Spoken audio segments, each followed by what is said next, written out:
Or hold on, it's going. Live streaming is on.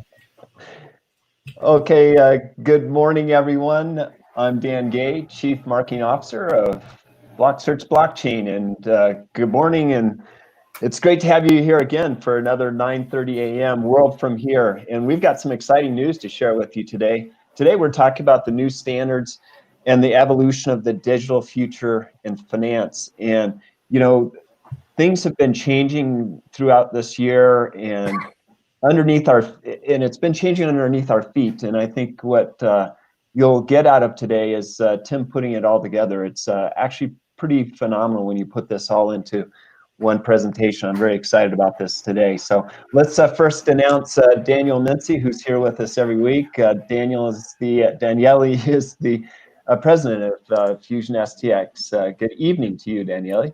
Hey Dan, how you doing? I have a new headset. Especially I hope you can hear me a little bit better. Yeah, very stylish. Totally. I like it. It looks great. Yeah. No, I mean noise canceling because all the children's coming in. Great. I have to isolate myself. Yeah. What brand are we using there, Daniele? Sorry? What brand? It's Bose.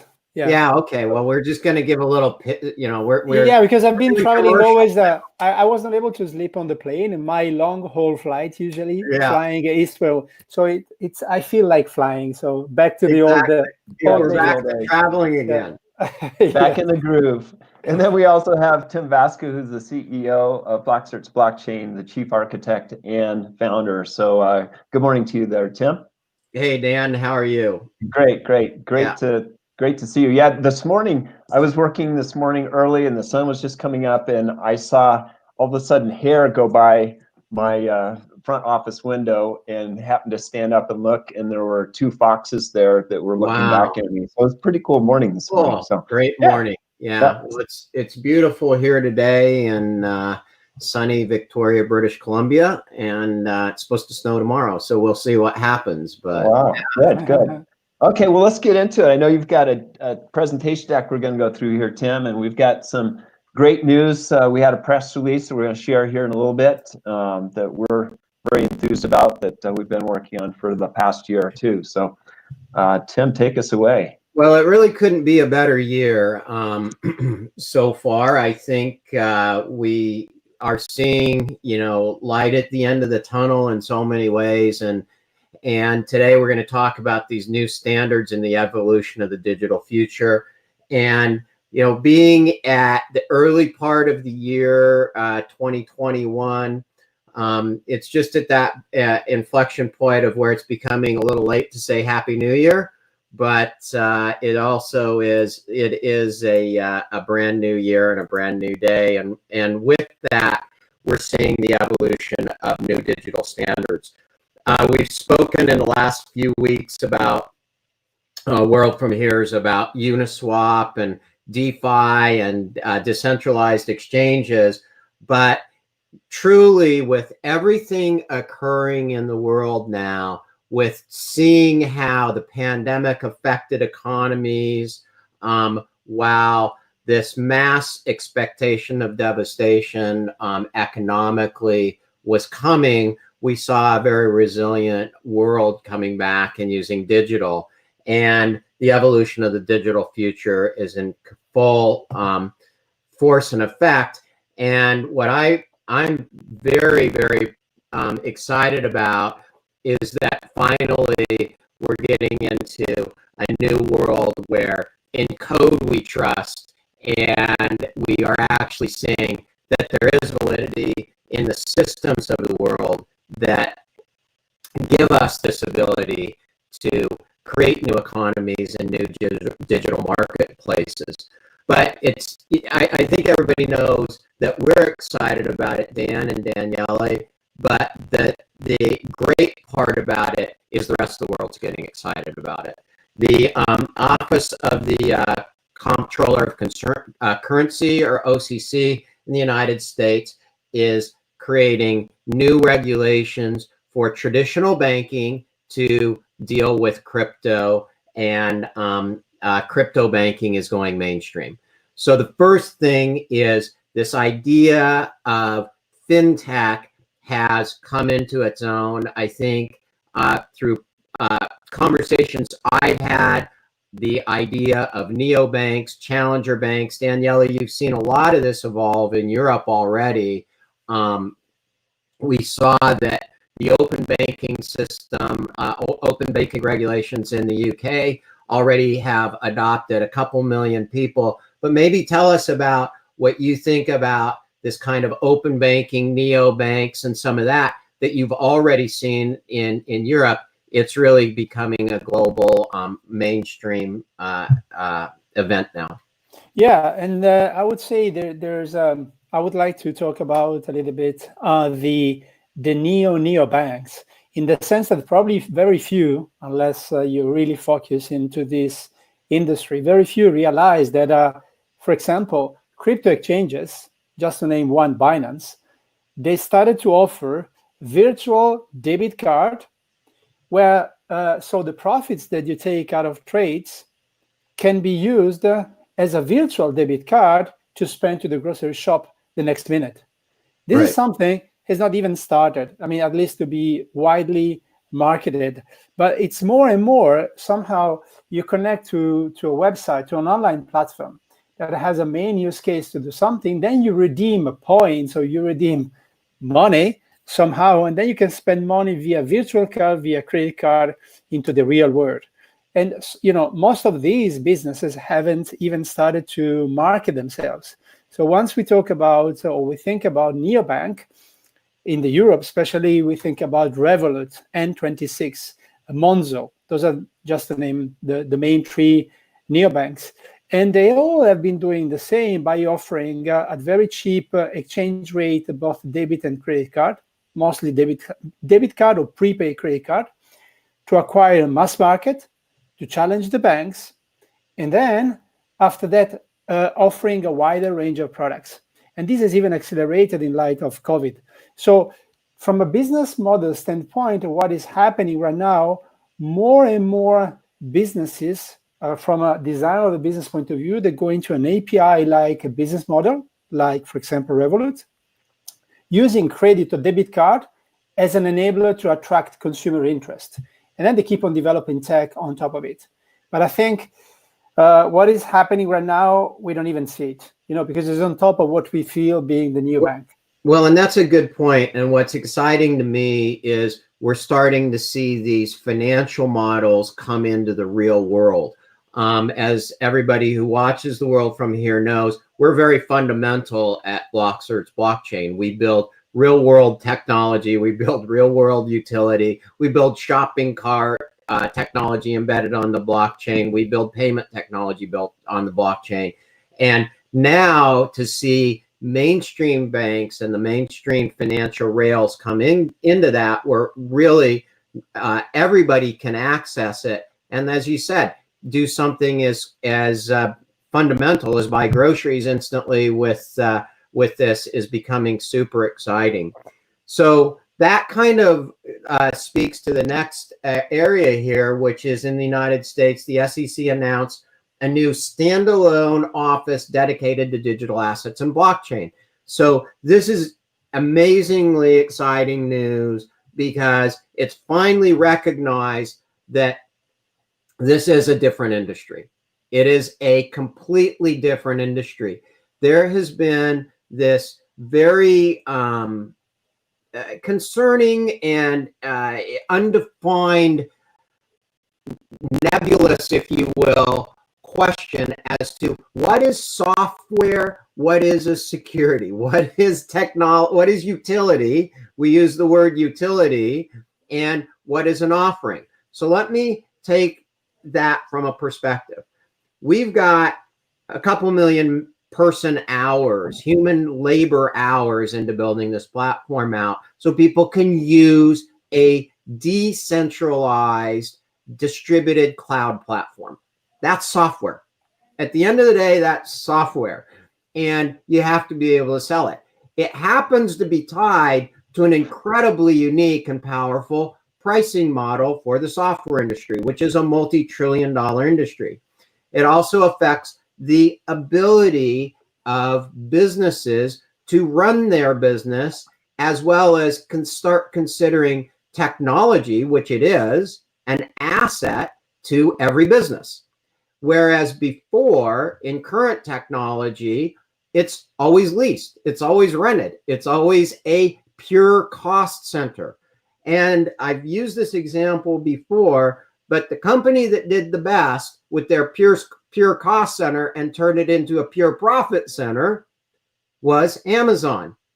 Those servers they had before AWS existed ran their business. And they flipped it around and said, we have this operable platform, let's sell it. That's not a security. That's a product. That's marketing it. And that created cloud. That created the cloud race and the cloud wars. So this is really good news because under traditional laws, it's always been a gray area. Today, we see an emergence of what is investment, what is actually getting a product into the market. And this, frankly, is both. Digital assets. Think about that. An asset is real estate. An asset is a car. An asset is a software platform and technology. That's an asset. And when we sell an asset, it's not a security. When we go out to build an asset, when we have a white paper, when we have an idea, when we have these things that we say we could do this, now you're asking for investment. That's a security. So I'm super excited and think this is a great move by the SEC to start saying, look, we're going to look at these business models that are out there, and some of them fall in the purview of, hey, you're taking risk capital and trying to build something, versus this is out there and it's an expanding business, and there's all kinds of financing that happens, vendor credit and borrowing and things like that with businesses. So really exciting news, really, and perfectly in line with what's just gotten signed into law in the United States, which is a couple $2 trillion of stimulus package. So how are we going to distribute and deal with a couple $2 trillion? So this idea of the digital dollar and the idea of helping stimulate the economy. Yes. Yeah.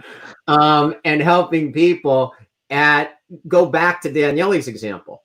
How is a great way to get a digital asset, a digital dollar or any kind of currency into buying groceries? We all need to eat. Paying for healthcare. We all need that.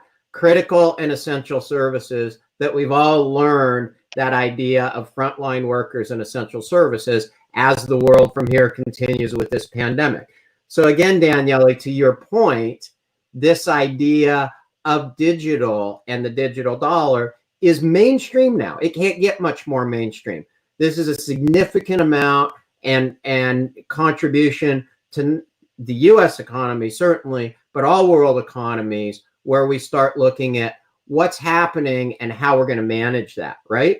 Yeah, and Tim, I just wanted to also note that, we had a webinar earlier this week at the Asian Financial Forum with Merge, and it's the fastest growing exchange in the world right now because of merging both the past financial instruments with the new digital dollar and the new instruments. So we're seeing this happen just very, very quickly. It started in 2019.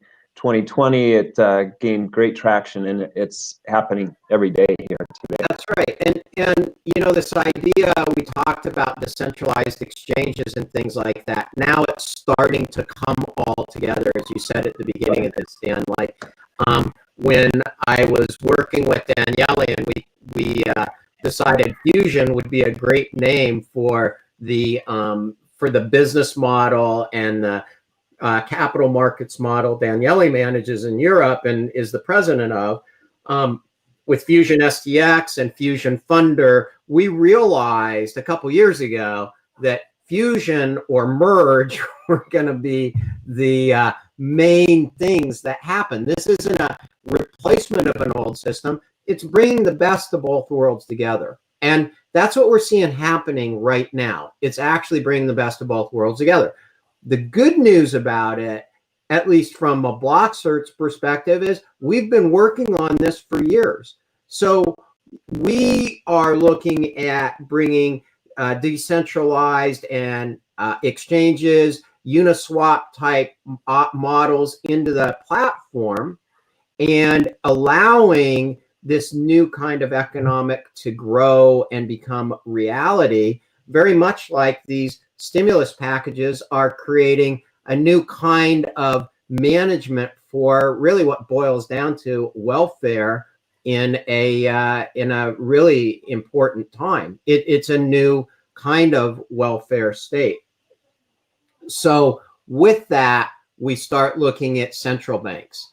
And in Canada, it says the Canadian digital currency is might be triggered by a US digital dollar. Well, certainly we can see that these two countries, which are the largest trading partners in the world with each other, will be tracking that in North America and driving economics through it.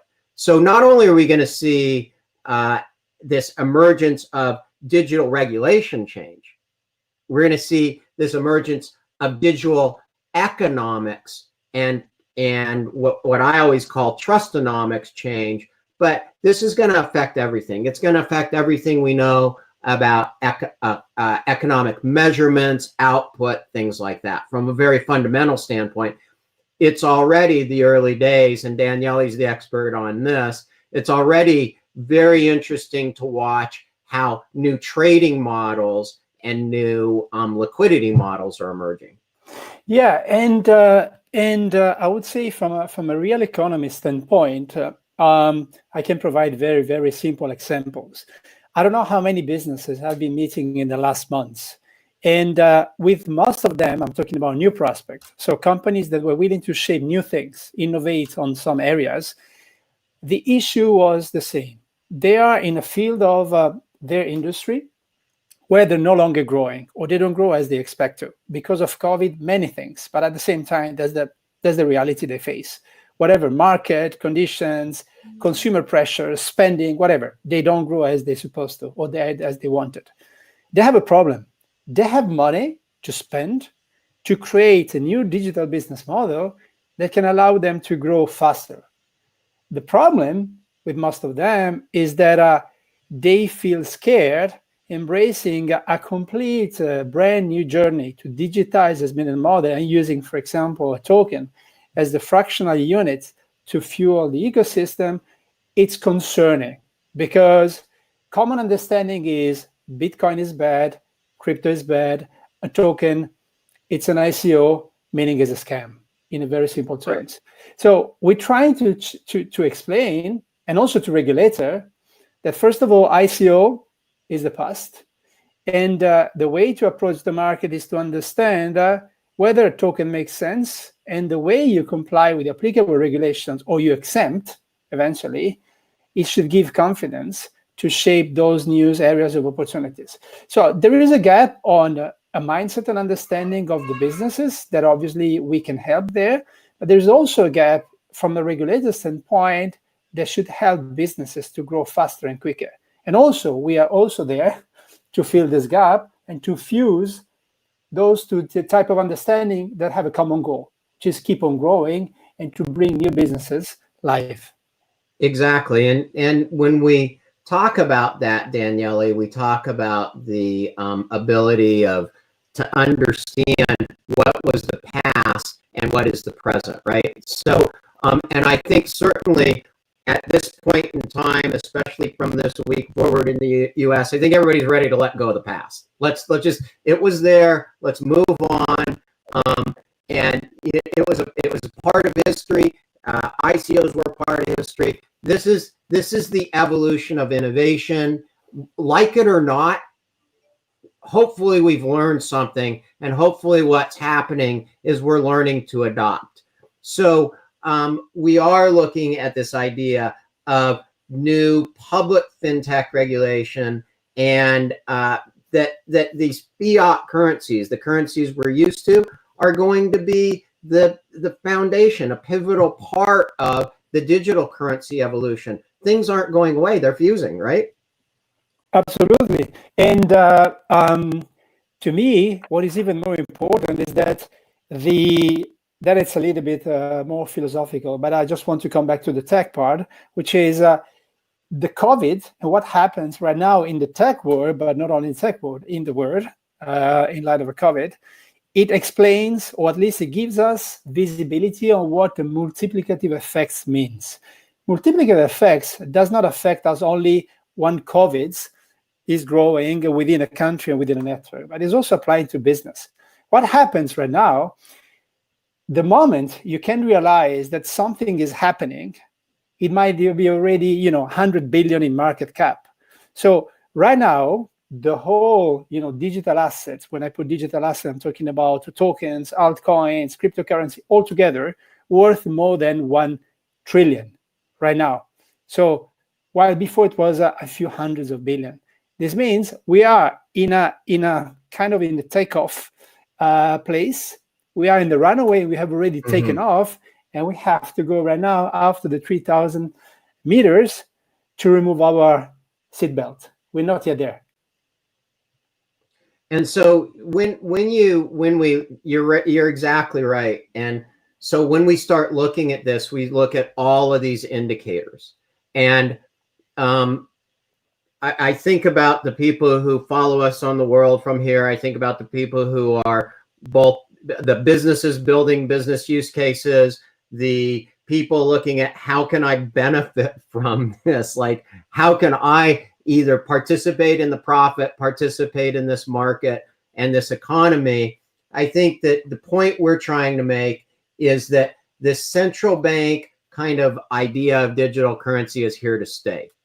And financial markets, money markets have emerged over the years, and that is what has actually built the entire fabric of what exists out there in the world for how financial evolution works, and then how people can participate. If you want to be an investor, if you want to build your business model in a new and unique way to adapt to what we now all realize is a digital-based economy, then how would you do that? And that's why I'm super excited to announce that today we have released a press release that the Digital Financial Services Observatory has partnered with Blocksearch Blockchain to secure that financial future. We're working with the DFSO, which is an amazing organization. I can't stress enough that you need to get involved at some level and support this effort from Columbia University that's been backed for the last half a decade by the Bill and Melinda Gates Foundation, and many global thought leaders and organizations around the world, thousands of them actually, to build the safer, more clear, fused, if you will, financial standard between what's happening, what's been happening now for a decade and plus, a decade plus really, and where we're at today. It couldn't be a better time to come in and look at this and say, I want to get involved. I want to be on the front end. I want to stay informed. And not only that, I want to be a part of the future. Think about that. I want to be a part of the future. The past is the past. We're never going back to a pre-pandemic world. We'll never go back to that. This is a start for many new companies to get involved. That, as you said, Tim, this is they've already defined with many people around the world, companies and governments, etc., the infrastructure through the Digital Financial Standards Observatory, and it's just an awesome opportunity to get involved with them, but also to connect with other companies and other entities around the world. That's right. And what we're doing at Blocksearch with the DFSO is we're taking research and bringing it live. Right. We're actually bringing it live. This is an application. So get a hold of the DFSO, get a hold of Blocksearch. We are backing this, and we are creating the opportunity to bring this live to the world. So if you're a small business and you're thinking about capitalization and how do I get involved in those new capital markets, get involved. If you're a giant organization, a global organization, I was on with one yesterday, actually most of this week, working with a major bank. And there's one of the comments was, we want to become a challenger bank. Think about that. A traditional bank wanting to also be a challenger bank. What does that mean? What's that even mean? You're already there. Well, yeah, we realize the market's changing, right? So get involved. This is the foundation. You don't have to try and invent all this stuff yourself. You have to get involved to bring it to life with your organization, with your knowledge. That's what we're about. And that's why we're here with the DFSO, to make sure that this organization continues to evolve. These are the guys with the knowledge. These are the people who have dedicated half a decade and more, really. They started almost a decade, or started a decade ago, with what became, and I'm going to share this statistic with the world here. The M-Pesa was brought out in Kenya in, I can't remember exactly where, but it was at least a decade ago, as a digital currency. It became, now get this, 80% of the gross domestic product of that country. It generated up to 80% of the GDP was transacted through the Vodafone. So telecoms, pay attention here, the Vodafone digital currency in Africa. So here you go. There is a historic precedent. Everybody, regulations are moving. Daniele just told us you can go buy groceries with your Binance card. Yeah. The handwriting's on the wall. We're here at BlockSearch to make sure we're helping shape and be part of the future. Anybody who's listening to this, anybody who is watching this, needs to understand that we're very serious about this, and this world is very serious about this. This is now, and it's happened already. It's just, how far will you be able to participate in this when you're building a new business model, when you're looking at your financial future, when you're looking at your business's financial strategy, business strategy. It's all going to be part of this Trustonomics Foundation. And this Trustonomics Foundation is going to be founded in fact and helping, as Daniele said, regulations and roadmaps come forward. And Tim, just before we move on, I just want to also state, and we didn't have it there, but if someone is interested in getting involved with the DFSO, we have a website, which is blocksearch.com/DFSO. So that's something we'll get out to everyone at the end of this as well. But again, blocksearch.com/DFSO. And we'll pin it to the bottom of the YouTube, yeah, so that you can get that. You can also, I'm glad you mentioned that, Dan. We have done sessions where we pre-launched and pre-discussed the DFSO. If you want to learn a lot about the DFSO and really see these thought leaders speak, you can visit both our Singapore FinTech Festival website on YouTube, our main video, as well as the video on the Asian Financial Forum that we just finished in Hong Kong. And there's really good information about how they thought through all of this work and all of the white papers. There's over, I think, 20 white papers on it. There's a lot of research. Follow this and be part of it. It's really important, and it really is going to help shape the future. We're always open to any discussions about this, and in fact, we're going to hold a special deep dive within the next week or two with the DFSO, and we'll advise everybody about that. And by the way, Tim, I'm telling you, we didn't have time to speak before, so I think it's among ourselves. On the spoiler end of February, we've been invited along with the DFSO. I explain, what we're doing and so on, in London, where all the telco of the world are sitting in a kind of an ecosystem. They wanted to get to know a little bit more about this regulation, this new regulation approach between tech and new businesses. So we have an opportunity to bring this into the mainstream area and into London. Yeah. And I think, that's super exciting. First time I'm hearing it too. So there you go. That's the kind of week it's been around here. It's just like nonstop. Dan's off doing something. Daniele's off doing something, and I'm off doing something, and our teams all over the world are doing something. We all have to try and come together. So we enjoy these Fridays as much as anybody. But thanks for the heads up on that one. That's exciting.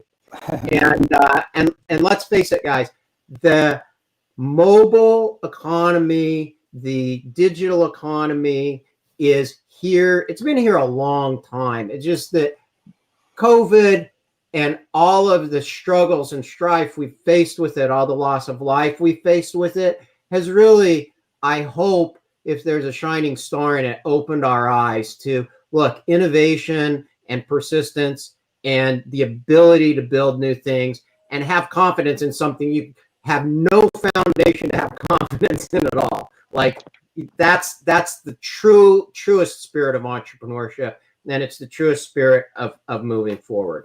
And I really love the fact that these giant organizations who really had blinders on, things are going great, why do we need to do anything, are now calling themselves challengers. I love it. I mean, it really, to me, as a lifelong passionate entrepreneur, speaks to everything I'm about, and it's an amazing time in the world to see that happen. Well, and Tim, it kind of reminds me of the book, The Parable from years ago, Who Moved My Cheese? Right. That, if you don't get on board with this, the world has already changed, it's changing, and it's going this direction. We know it wasn't long ago that you had to go to Western Union to send funds, and then I remember my kids saying, well, just send me Venmo. That was like a while ago too, but now it's a different world. Exactly. And with that, we come into kind of the other elements that we talk about with BlockSearch all the time, our Be Certain initiative, which is our Be Certain D-App store and ID Certain. Our truth, trust, and transparency tagline has been up there for a long time. And it was interesting. Somebody sent me a post in one of our channels, or sent a post in one of our channels, that showed James Comey's new book. And I think it's Truth, Trust, and Transparency, or something like that. So obviously the world knows that Trustonomics is a big part of what's going on. And we have to have trust. We have to close these loopholes, if you will, of digital identities. ID Certain, we brought that out as a KYC project in R&D. We announced in a press release, actually with Refinitiv in November 2019, we're bringing the Refinitiv WorldCheck blockchain on board. We now work extensively with LexisNexis, Refinitiv in global database management for identity, and we've created a huge amount of levels. Not everything needs this deep dive of identity, but these identity and KYC providers that have been out there have traditionally been locked into, again, traditional ideas of what know your customer is, instead of we all need to know about our identity and provide it at various levels across various sectors that we're working in. So this idea that the Biden administration is seen as aiding in digital identities and closing these fintech loophole deals, bringing in new innovative approaches to creating less fraud, more security, more cybersecurity, which is also a big part of the DFSO project, is exciting and hopeful for the future. So with that, Dan, you were mentioning these ideas of who moved my cheese and things like that. And I love this quote, which is from Isaac Asimov, which says, any technological advance can be dangerous. Sure, it can be. Fire was dangerous from the start, and so even more so was speech. And I don't think we've ever seen that more than what we've seen happen across Twitter and all of the social media. We know that those things are dangerous, and both are still dangerous to this day. That is so true. We've lived this. We have lived it in every regard, but human beings would not be human without them. We're human beings. We're here together. We're in the world from here. We're in this pandemic together. We're in this global evolution together. How much more profound can you get than this? We have been playing with fire, sure, and we turned that into rockets that fuel us to space. And so just because it's fire doesn't mean that it can't be directed in the right way. Just because it's speech, it doesn't mean it can't be used in a way to promote strength and courage and going forward. And we've seen plenty of that in our lifetimes, and hopefully we'll see a lot more of that from here. So I think that when we look at digital and we look at this economic foundation and we look at all the things we spend thousands and thousands and millions of hours doing here at BlockCerts and blockchain, and with our collaborators and communities out there that are very big organizations and very small entrepreneurs who really want to participate in this, and the users who actually want to get involved and use tokens and a tokenized economy, we realize that as humans, we can really create something special to leave behind to our future generations. And I think that's really what my passion is about, is as I enter the end of my career in this next, hopefully, who knows how much time, I would love to hand off something that was better than when I arrived into the world. So with that, that's the world from here. And I think all of us can do that. What do you guys have to say in regards to our future? I think now's a perfect time to talk about it. I think it's at least being on the tech side of the world. I think it's very good to empower people in trying to see and to I think even more to build things that can help them to shape new ideas in a brand new areas. So there are some, just to give also an example, the founder of Uniswap, and I think this can happen only now. So Hayden Adams, so he is now one of the biggest exchange in the world in terms of trading volume without coding skill. He's not a programmer, he's a mechanical engineer. So I think we live in a world right now where you can build a tech exchange, being one of the biggest in the world without being a programmer. At the end of the day, you just need to have a tool that allow you to get there. And this is what we're doing actually. Not only in the product that we have packed within our platform, but also in the mindset that we aim at inspiring to entrepreneurs and to founders of new companies. And that's a really good point, Daniele, which is when we envision this idea of BlockCerts, it was after decades of and work of building out tools, and we always like to look at it as Lego. And if you can pick up what's going on there, you can build any kind of business model.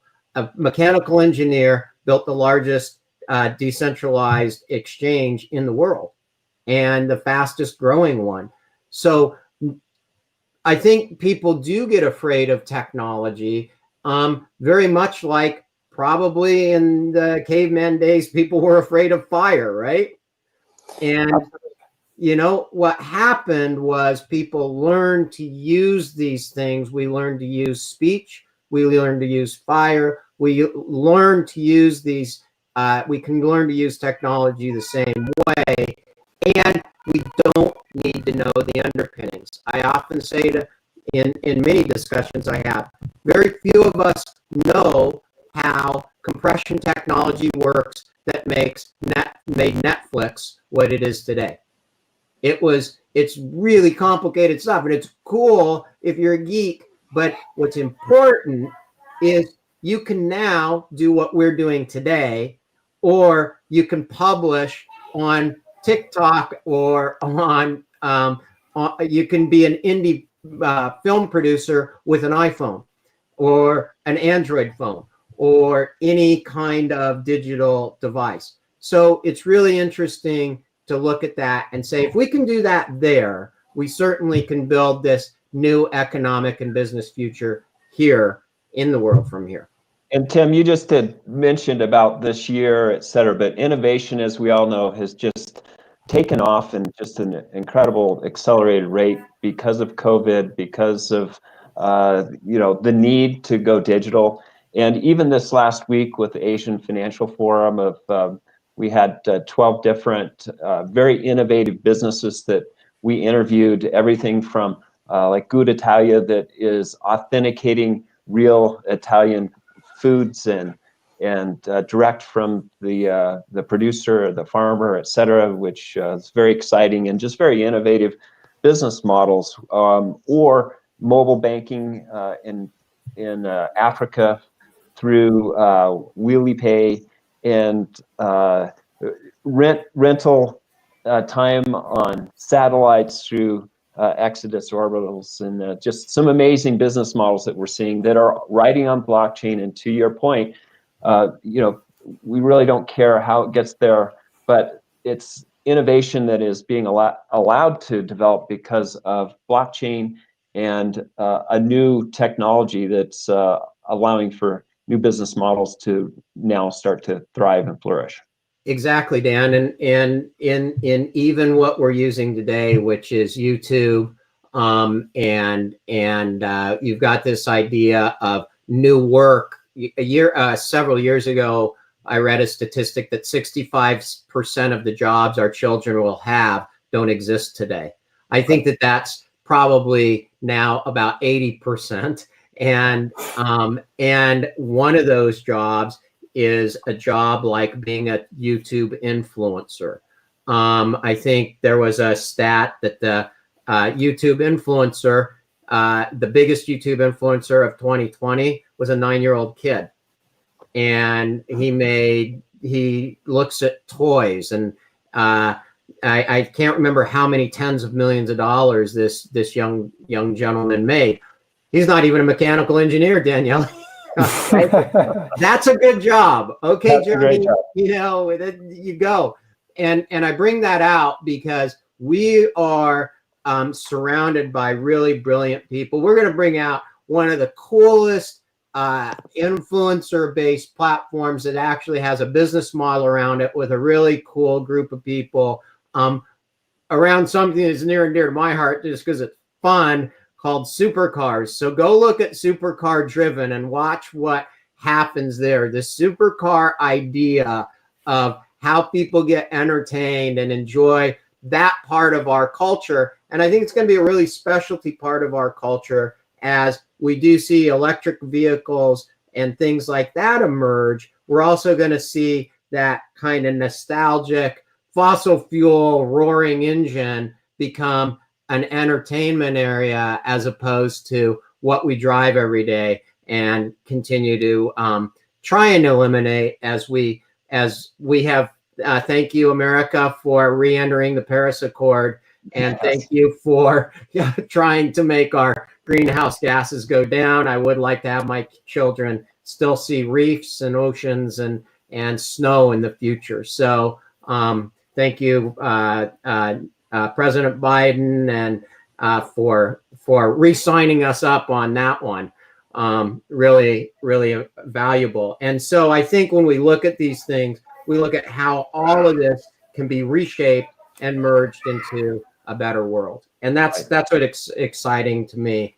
Clearly, with advances in technology and digital finance, but also with futures that are going to be both entertaining, fun, and enjoyable, where we want to spend our time in events, as well as healthcare and finance, and the really fundamental things that make us all able to live. Well, I think that's it. We're about there on our time, so we can wrap it up now. And I did post the link for the Digital Financial Observatory in the chat stream there. If you have any other questions about it, you can contact me, Dan, at blocksearch.com. We already have quite a few places that are picking that up. The Global Banking and Finance Review and many others have already picked up that press release. So we'll be talking to others. And I'll point out that we do have a weekly newsletter that goes out where we curate some of the most important information called the Block Search Buzz. We curate some of the most important information on evolutions in digital finance. We'd really like you to subscribe to the YouTube channel so you can keep up to date. We love these Friday mornings. All of us love to get together. Daniele goes and has a glass of red after this. As always. But we would love for you to like this. If you find this information valuable, put comments in, let us know so we can become better and bring you more relevant information. Visit us at blocksearch.com or becertain.com. We're pushing as hard as we can to be as seamless as we can to bring new digital business models out there. Don't be afraid to ask. Don't be afraid to spend $11.95. I guarantee if we don't have anything anything good to offer you, we will give you your $11.95 back. But that's one app, and one app could open a whole world of difference to you in the world of digital finance, digital business, digital evolution of life. We're looking at everything from supercars to music right now, and obviously all the financial underpinnings and regulatory things. So the advanced stuff down to the fun stuff. We believe it's all part of what makes it important to have a platform like Blocksearch blockchain. And by the way, every token holder is a part of that community, because ultimately this every token that's behind Blocksearch becomes ownership of your software. There is no more centralized authority. That will go away, and the community controls this.